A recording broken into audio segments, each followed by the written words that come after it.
Hey, what's going on, guys? It's your boy, T'Challa here. T'Challa Von Horsemilk. And I'm doing some things a little differently. I think people really don't like my intro song, so that's cut out. Making some moves, making some changes here. And also going to try to do different kind of videos a little bit. This one is going to be, first off, it says bat bombs. Bat bombs. Sweet. The insane living bombs the US military actually created. Alright, well, let's get started. I'll leave the link to the original video down below, and let's see what this is about. This episode is brought to you by Skillshare. The first 1,000 people to sign up using the link in the description will get their first 2 months free. Humans have come up with many strange ways to kill people, including an array of different types of bombs. Bombs such as the barrel bomb, which was just a big barrel full of nasty things that caused so much damage they were deemed unethical. There was the famous bouncing bomb, the British invention that bounced on water towards a designated target. When it hit the target, it would then sink and blow up underwater. Then people got smarter and created bombs that had guidance systems. And after that, normal bombs were often called dumb bombs. But it was the USA that came up with, without a doubt, the weirdest bomb in the history of mankind. And that's what we'll explore today in this episode of the Infographics Show, Bat Bombs, the craziest bomb in history. We'll get right to the point and tell you what a bat bomb is. If you're thinking the word bat is used as a metaphor for something, you're wrong. Bat bombs used actual, living, breathing bats. Those were Mexican free-tailed bats, which are super abundant in North America. These little rascals are said to be the fastest moving Alright, let me just say off the top, I think this is cool as fuck. I mean, I know the bats aren't signing up to be suicide bombers, but I mean, think about that. I mean, bats already got a reputation for being scary. You know, they're associated with Halloween and whatnot, vampire bats. And now they got them carrying bombs to blow motherfuckers up. That's gangsta. Animal in the world when flying straight. They can reach speeds of 99 miles per hour. The peregrine falcon is faster, however, but only when in a dive. It can move at speeds of 242 miles per hour. Okay, back to bats. The bat bomb was the idea of a Pennsylvania dentist called Little S. Adams. He was friendly with then Second Lady Eleanor Roosevelt. Mr. Adams told her about his idea for a bat bomb, and her husband, Franklin, gave this crazy idea the thumbs up. The idea was to create a bomb that consisted of a large case with around 1,000 small compartments. In each compartment, a bat was placed, and attached to it was an explosive that was on a timer. The plan was that during World War II, planes would fly over Japanese cities and release the bomb. It would drift down by parachute, and then the compartments would open in the air. The bats would fly out, heading to Japanese houses, factories, and warehouses, where they would find a home and explode in 15 minutes. As many buildings in Japan were made of wood, when the device went off, it was hoped that all those bats would cause havoc, starting fires everywhere. Bats are very strong and can carry more than they weigh, so that was good. It was shown these little bats. That's fucking insane. Can you imagine that? This shit blowing up everywhere because a bunch of bats brought it to you? That's almost like some Batman shit. Like Batman would probably have some shit like that. I mean, I guess Batman wouldn't want to hurt the bats, but an unethical Batman would totally do that. Could carry a half-ounce bomb, which could cause sufficient damage. The bats were also easy to catch with nets, as millions could be found in caves. As they hibernated, they were what you might call low maintenance to look after.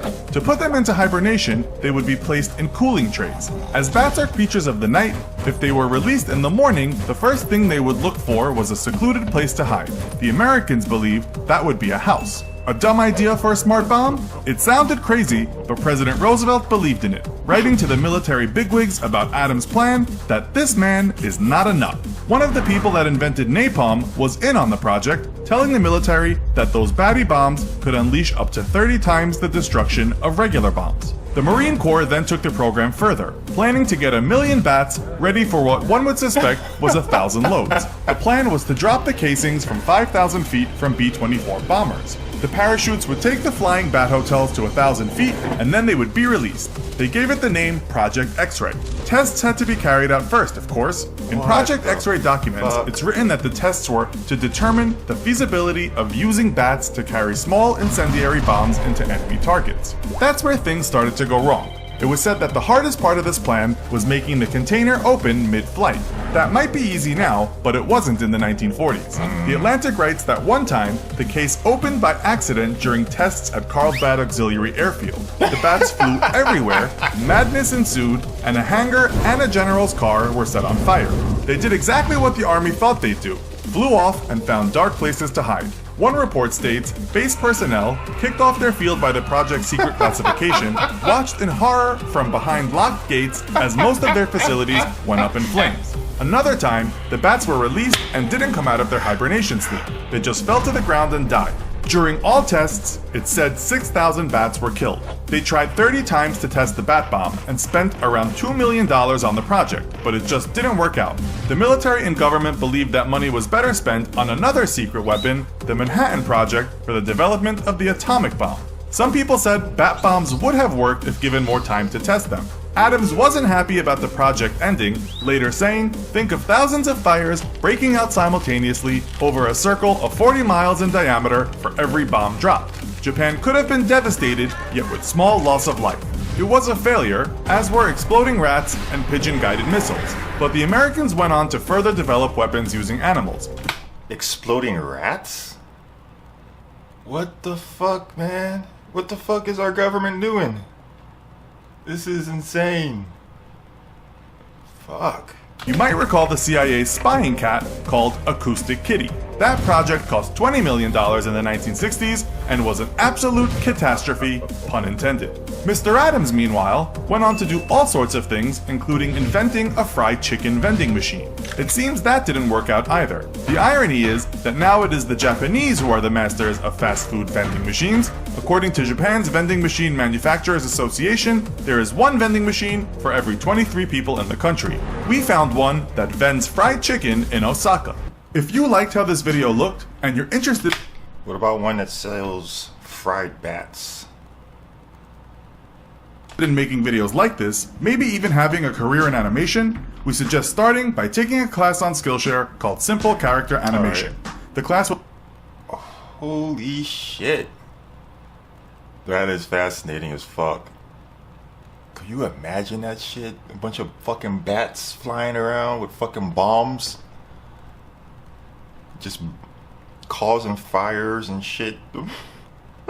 When they said they dropped it in the hangar and then the general's car got caught on fire and all these different things.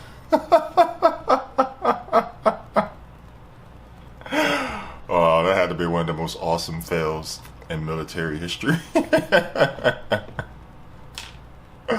Wow, that was good. Yeah, what the fuck, man. Alright guys, I hope you guys enjoyed that. Like I said, I'll link the original video down below. I hope you enjoyed my reaction. Like, subscribe. I'm trying to do different stuff here. I know people probably weren't feeling some of the stuff I've done earlier, but I'm making adjustments. We gonna do this. We gonna get it right. Peace out.